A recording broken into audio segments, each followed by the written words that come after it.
My name is Penelope. I am 35 years old. This story is my story. It is a true story. It is about a time when I was very blind. I thought I had found true love. But I was wrong. I thought he saw the real me. But he only saw my money. When the money was gone, so was he. My life was not always like this. Before the money, life was simple. I grew up in a small town. My family lived in a small, cozy house. We did not have a lot of money. My father worked in a factory. He worked very long hours. My mother cleaned houses. They both worked very hard. They worked hard for me, their only daughter. I remember my mother's hands. They were rough from cleaning, but they were always gentle with me. She would say, "Penelope, be a good person, be kind. That is more important than money." My father would come home tired, but he always had a smile for me. He would say, "Work hard, my dear. Be proud of what you do." I did not understand how important their words were then, but I understand now. We were happy. We had love. Our small house was full of warmth and laughter. On weekends, we would go to the park. We would have a small picnic. My mother would pack sandwiches and apples. We didn't need expensive things to be happy. We had each other. I went to a normal school.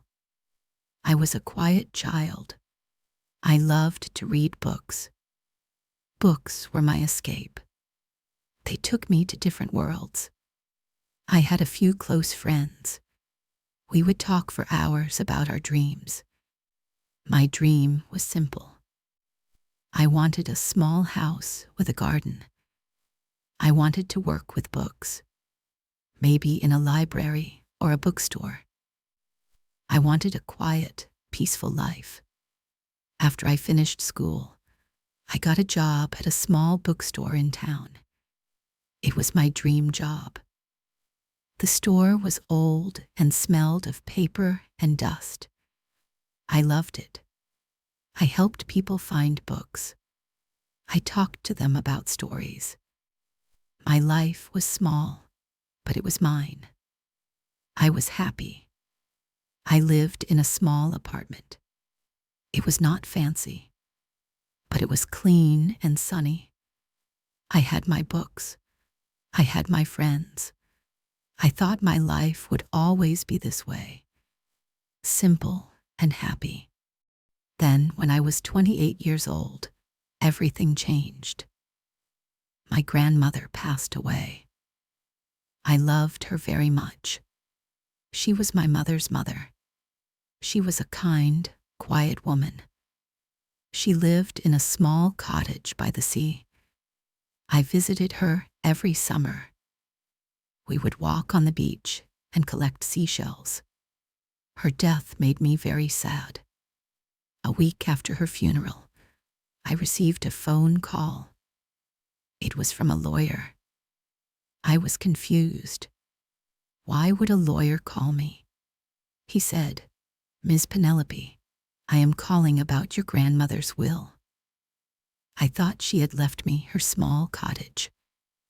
I was happy to have something to remember her by. But the lawyer said something that made me sit down. "Penelope, your grandmother was a very smart woman. She made some investments many, many years ago. Those investments have grown." He paused. "She left everything to you. You are a very wealthy woman now." Wealthy? The word sounded strange. I did not feel wealthy. I was just Penelope, the girl who worked in a bookstore. The lawyer told me the amount. I cannot say the number. It was too big. It felt unreal. It felt like a dream. or a mistake. But it was not a mistake. Suddenly, I had more money than I could imagine. My life turned upside down. I quit my job at the bookstore. The owner was sad to see me go. I was sad too, but everyone told me I didn't need to work anymore. I bought a big house. It was beautiful. It had many rooms, a huge garden, a swimming pool. It was the kind of house I only saw in magazines. I bought a new, expensive car. I bought new clothes. I traveled to places I had only read about in books. At first, it was very exciting. It was like living in a fairy tale. But fairy tales don't tell you about the lonely parts. My big house was always quiet. The many rooms were empty. My old friends stopped calling as much. Maybe my new life was too different. Maybe they felt uncomfortable. When we did meet, we had little to talk about. I talked about my travels. They talked about their jobs, their small apartments. A gap grew between us. I was lonely, deeply lonely. The beautiful house felt like a golden cage. I had everything I could ever want. But I had no one to share it with. I missed my old life. I missed the simple joy of talking to a friend over a cup of tea. I missed feeling normal. I wanted someone to see me, Penelope. The real me. The quiet girl who loved books and walking on the beach. Not the rich woman in the big house. I was so desperate for a real connection. I was so desperate for love. That's when Leo walked into my life. I started going to charity events. I had all this money. I wanted to do something good with it. These events were full of wealthy people. They wore expensive clothes and talked about business. I felt out of place. I felt like an imposter. One evening, I was standing alone in a corner. I was looking at a large painting. I was trying to look like I belonged there. A man came and stood next to me. "It's beautiful, isn't it?" he said. His voice was warm and deep. I looked at him. He was tall and handsome. He had dark hair and the kindest brown eyes I had ever seen. He had a smile that made my heart beat faster. "Yes, it is," I said shyly. He looked at me, not at the painting. "My name is Leo," he said, holding out his hand.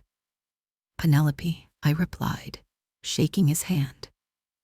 His hand was warm and strong. We started talking. And it was easy, so easy. He didn't ask about my work. He didn't ask where I lived. He asked about me. He asked what books I liked to read. He asked what my dreams were. I told him about my simple dream of a small house with a garden. He smiled.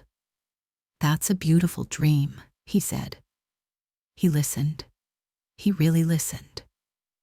When I spoke, his eyes were focused on me. It felt like I was the only person in the room. He told me he was a freelance business consultant. He said he helped small businesses grow. "I don't make a lot of money," he said, "but I love helping people follow their dreams. That's my passion." I was so impressed. He seemed so noble. So different from the other people at the event. At the end of the night, he looked into my eyes. "You have a very kind heart, Penelope," he said. "I can see it." No one had seen my heart in a long time. They only saw my bank account. I felt a rush of hope. Maybe, just maybe, he was the one. The one who would see the real me. We started dating. The first few months were magical. He was a perfect gentleman. He opened every door for me. He pulled out my chair at restaurants. He called me every morning just to say good morning. He made me feel so special, so cherished. He never took me to expensive places at first. We went for long walks in the park. We had picnics by the lake. He would pack sandwiches. They were not as good as my mother's, but it was the thought that mattered. He brought me flowers, not big, expensive bouquets. He brought me bunches of simple daisies. They are simple and beautiful, just like you, he said. My heart melted every time. He seemed to love the simple me, the me from before the money.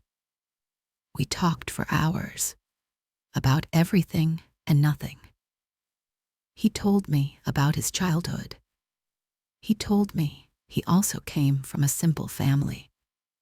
He said he understood what it was like to work hard for things. It made me feel connected to him.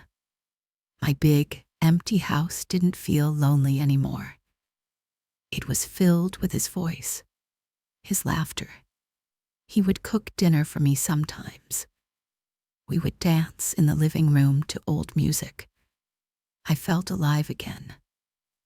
The golden cage had a beautiful bird singing in it now. I was so happy. I was so in love. I thought, this is it. This is true love. I was so blind. The change was slow. Like the turning of a season. You don't notice it day by day. But one day, you wake up, and all the green leaves are gone. The magic of our first few months started to fade. It was replaced by something else. Something I didn't have a name for then. It started with his work. He started talking about problems with his business. A client didn't pay. An opportunity was missed. He would sound so sad, so stressed. One evening, he told me about a wonderful new business idea. A small family wanted to open a bakery. They made the most amazing bread, he said. They just needed a little bit of money to start. It's a wonderful project, Penelope, he said, his eyes shining with passion. It would change their lives. It's just a small investment. He looked at me with those warm, brown eyes. I saw the man who wanted to help people follow their dreams. Of course, I wanted to help too. I gave him the money. I wrote a check without a second thought. He was so happy. He hugged me tightly. You are my angel, Penelope, he whispered. You have such a generous heart. Hearing those words made me feel good. It felt good to help him. It felt good to use my money for something positive. A few weeks later, his car broke down. It's an old car, he said with a sad sigh. The repairs are so expensive. I don't know how I'll manage. My house had a big garage. My expensive car sat there. His old car looked sad next to it. Don't worry, Leo, I said. I'll take care of it. I paid for the repairs. It was a lot of money. But what was money when the man I loved was worried? Slowly, our simple dates disappeared. The walks in the park became less frequent. The picnics stopped. Instead, he started suggesting fancy restaurants. the kind with small food and big bills. "You deserve the best, my love," he would say, raising a glass of expensive wine. "I want to show you off." I was a little uncomfortable at first. I missed our quiet evenings, but I wanted to make him happy. So I went. Then he suggested we take a holiday. "Let's go to Paris," he said, "or Rome. Let's see the world together, Penelope." My heart jumped at the idea. Traveling with him sounded like a dream. We went. We stayed in luxury hotels. We ate at the finest restaurants. We shopped in expensive stores. He bought me beautiful things. But he used my credit card. I didn't mind. I thought, my money is our money. We are a team. We are building a life together. When we came back, he said, "Penelope, I love you so much. I want to be with you always. Can I move in with you?" I was overjoyed. I said yes immediately. My lonely house would finally be a real home. He moved in, and he started to change things. "This furniture is a bit old-fashioned, don't you think?" he asked one day. "This place needs a man's touch, a modern touch." He started redecorating. He hired expensive designers. New sofas arrived, a giant television that covered an entire wall, the latest sound system, gadgets I didn't even know how to use.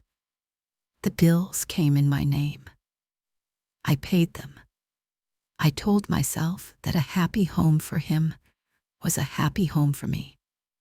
My old life felt very far away. My friend Sarah, my best friend from before the money, called me. She wanted to meet. I invited her to my house. Her eyes were wide as she looked around.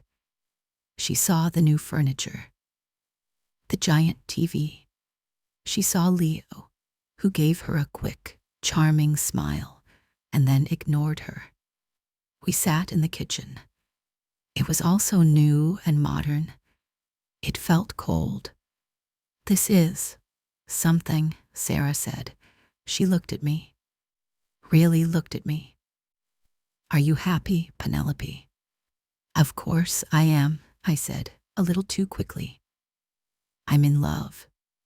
"He seems nice," she said slowly. "Does he have a job?" I felt a flash of anger. "He's a consultant," I snapped. "He's just going through a difficult period. I'm helping him." "That's what you do when you love someone." Sarah looked worried. "I know, Penny, but he seems to be spending a lot of your money. Are you being careful?" Her words felt like an attack. "You don't understand our love," I said coldly. "You're just jealous." It was a cruel thing to say, but I was defensive. I was protecting my perfect story, my fairy tale. She left soon after. I didn't call her, and she didn't call me. I had chosen Leo over my oldest friend. The spending continued. He needed a new wardrobe. "I have to look good for my clients, darling," he explained. He bought expensive suits, Italian shoes, gold watches, all on my cards. Then came the sports car. He saw it in a magazine. "Look at this beauty, Penelope," he said. "It's not just a car, it's an investment, a classic." I hesitated. It was an incredible amount of money for a car. When he saw my hesitation, his face changed. The charming smile vanished. He became quiet and distant. He sighed a lot. He looked so sad. "I'm sorry," he said one evening. "I shouldn't have asked. It's just, I thought you believed in me. I thought you trusted my judgment." His sadness was like a knife in my heart. I hated seeing him unhappy. I wanted the happy, laughing Leo back. "No, of course I trust you," I said quickly. "If you think it's a good investment, then let's get it." The next day, I bought him the car. The smile returned to his face. He was happy again. And so, I thought I was happy too. But a small, cold feeling was starting to grow inside me. I tried to ignore it. I tried to push it down. Sometimes, I would try to talk about the old days. "Remember our first picnic?" I asked once. He was looking at his new phone. "Oh yeah. That was nice," he said, without looking up. The man who brought me daisies was gone. The man who listened to my dreams was gone. Or maybe he was never really there at all. I was just too blind to see it. The final chapter of my fairy tale was short and brutal. My trust in Leo was complete. I thought we were partners in everything. So when he suggested he help manage my finances, I agreed. "You shouldn't worry your pretty head with all these boring numbers, my love," he said, stroking my hair. "Let me take care of it. I'm good with business, remember."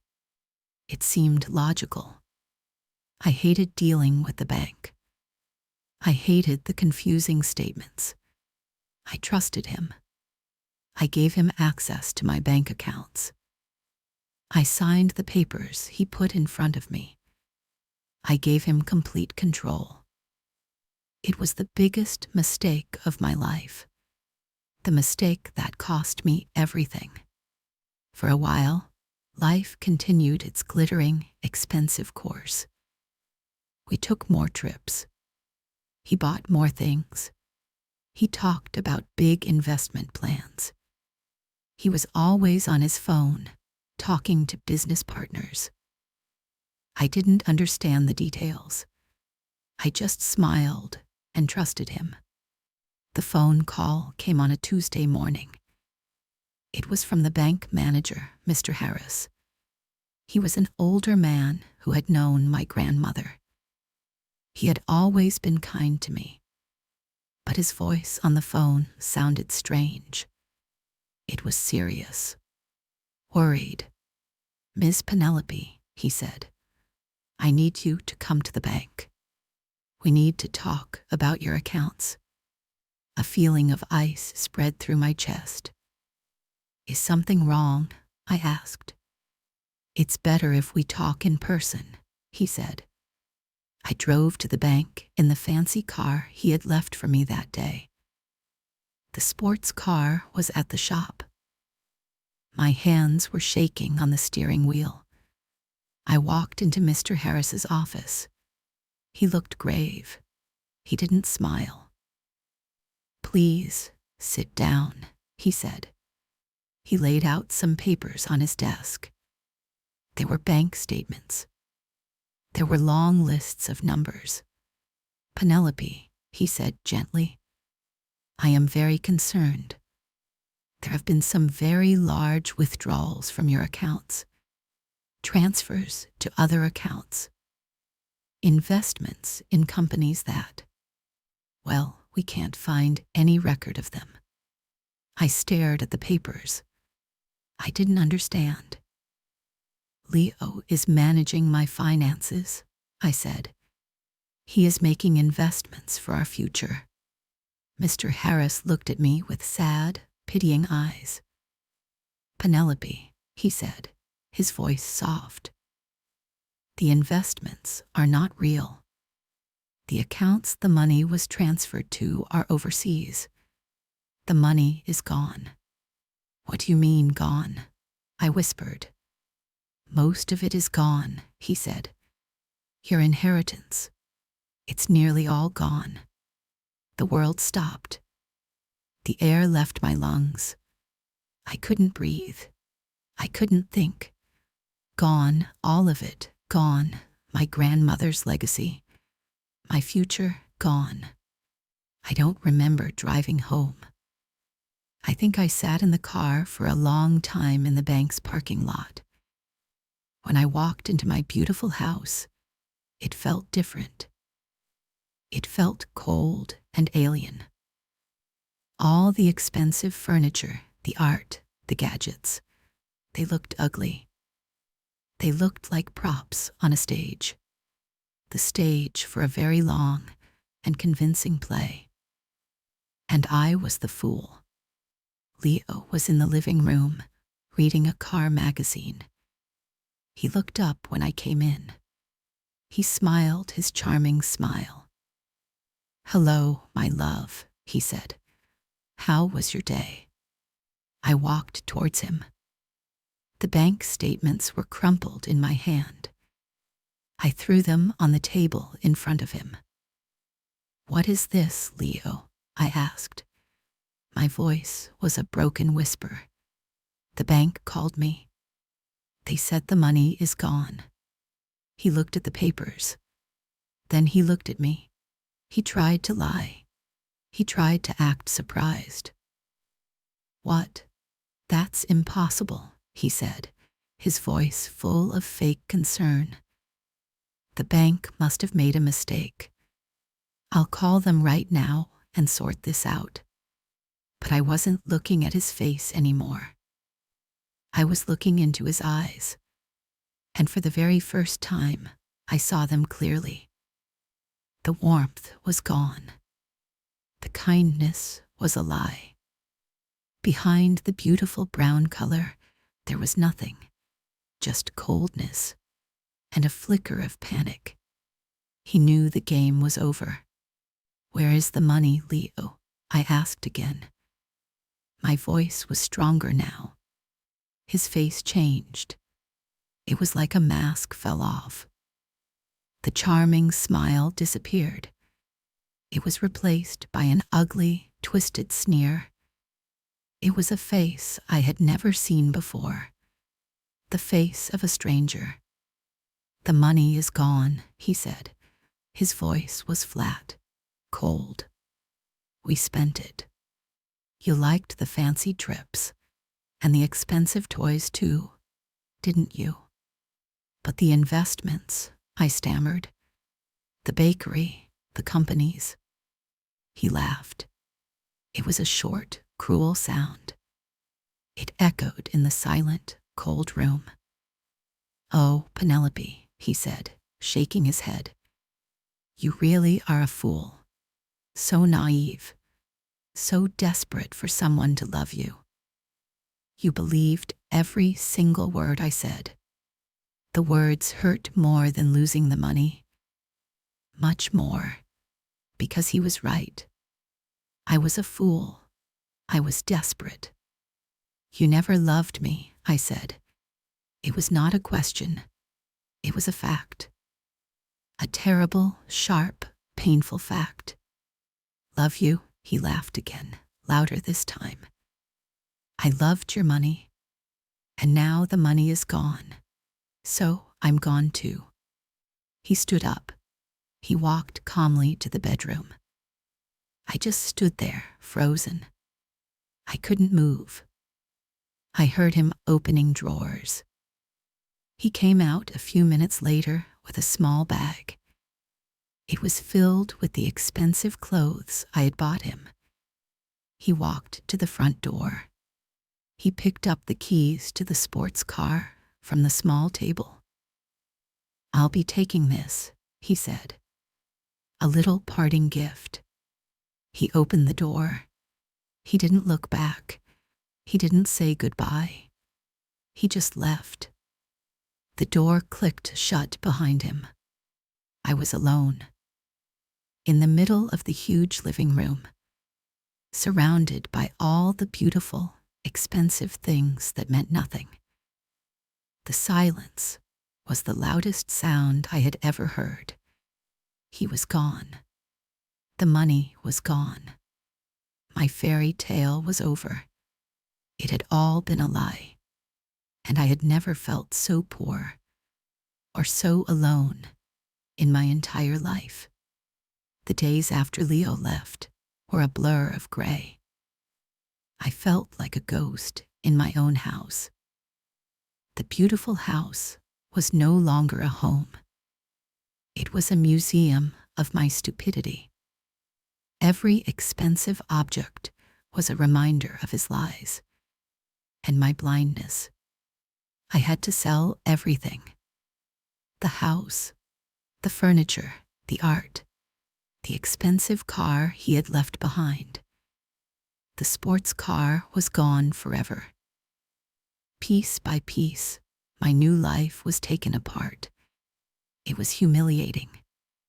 People from the town whispered when they saw me. "That's the girl who lost all her money," they would say. That poor, foolish girl. After everything was sold, I was left with almost nothing. Just a small amount of money. Enough to rent a tiny apartment on the other side of town. It had one room, a small kitchen, a tiny bathroom. The window looked out at a brick wall. It was a big change from the house with the swimming pool. I felt so much shame. I felt like the biggest fool in the world. How could I have let this happen? How could I have ignored all the signs? My friend Sarah's worried face flashed in my mind. She had tried to warn me, but I didn't listen. My parents' words echoed in my ears. Be a good person. Work hard. I had forgotten their lessons. I thought money could buy a happy life. I was so wrong. I spent weeks just sitting in that tiny apartment. I cried until I had no tears left. I didn't answer my phone. I didn't see anyone. I was broken. He didn't just take my money. He took my trust. He took my belief in love. He took my self-respect. One rainy afternoon, I was sitting on the floor. I saw an old cardboard box in the corner. It was one of the few things I had kept from my old life. I opened it. Inside were my old, comfortable clothes, my favorite worn-out books from the bookstore, and at the bottom, a small photo album. I opened it. There was a picture of me and my parents laughing in the park on one of our picnic days. There was a picture of me and Sarah being silly teenagers. There was a picture of my grandmother smiling kindly at me on the beach. Her eyes looked so wise. Looking at those pictures, I started to cry again. But these were different tears. I wasn't crying for the money. I wasn't crying for Leo. I was crying for the person in those pictures. The simple, happy girl who loved books and picnics. I had lost her. I had buried her under expensive clothes and fancy trips. That was the moment things started to change. A tiny spark ignited in the darkness. I could not let him win. I could not let him destroy me completely. He took my money. I would not let him take my life. The next day, I did something I was terrified to do. I walked across town to the old bookstore. I stood outside for a long time. My heart was pounding. Finally, I took a deep breath and went inside. The familiar smell of old books filled my lungs. It smelled like home. Mr. Henderson, the kind old owner, was behind the counter. He looked up. He recognized me. His eyes were soft. "Penelope," he said gently, "I heard what happened. I'm so sorry." Tears filled my eyes. I was wondering, I stammered, my voice shaking. "I know it's a long shot, but do you need any help? I'll do anything." He smiled a small, kind smile. "As a matter of fact," he said, "I could use an extra pair of hands. Welcome back, Penelope. Getting my old job back was a lifeline. It saved me. I worked hard. I stocked shelves. I cleaned the floors. I helped customers. It felt good to be useful again. It felt good to earn my own money. It wasn't much, just a small paycheck every week. But it was mine. I had earned it. I felt a flicker of pride I hadn't felt in a very long time. My next step was even harder. I picked up the phone and called Sarah. She answered on the second ring. "Penny," she said. Her voice was full of surprise. I started crying. I couldn't speak at first. "I'm so sorry, Sarah," I finally managed to say. "You were right. You were right about everything. I was so stupid." She didn't say, "I told you so." She just said, "Oh, Penny, I'm so glad you called. Can I come over?" She came to my tiny apartment. She didn't say anything about the small room or the brick wall outside my window. She just hugged me, a long, tight hug, and I knew our friendship was not broken. Slowly, day by day, I started to rebuild my life. A simple life, the life I had before. I found joy in small things again. The taste of my morning coffee. A good conversation with a customer at the store. A long walk after work. A movie night with Sarah in my tiny apartment. I learned a very painful but very important lesson.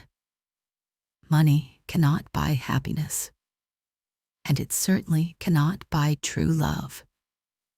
True love sees your heart, not your bank account.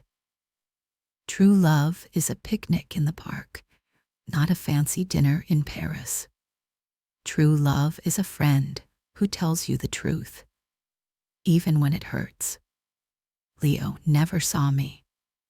He saw a solution to his problems. He saw a golden ticket. The real Penelope was invisible to him. Now my life is quiet again. But it is a good quiet. It is a peaceful quiet. I am not rich anymore. But I am not poor. I have my work. I have my friend. And most importantly, I have myself back. The girl who loves books. The girl who finds joy in simple things. I am not blind anymore. My eyes are wide open. If you are listening to my story, I want you to know this. Your worth is not in your bank account. It is in your heart. Be careful who you give your heart to. Make sure they see you, the real you. And if you make a mistake, if you fall down, know that you can get back up. You are stronger than you think. You can rebuild. You can find happiness again. You can do this too. Keep going.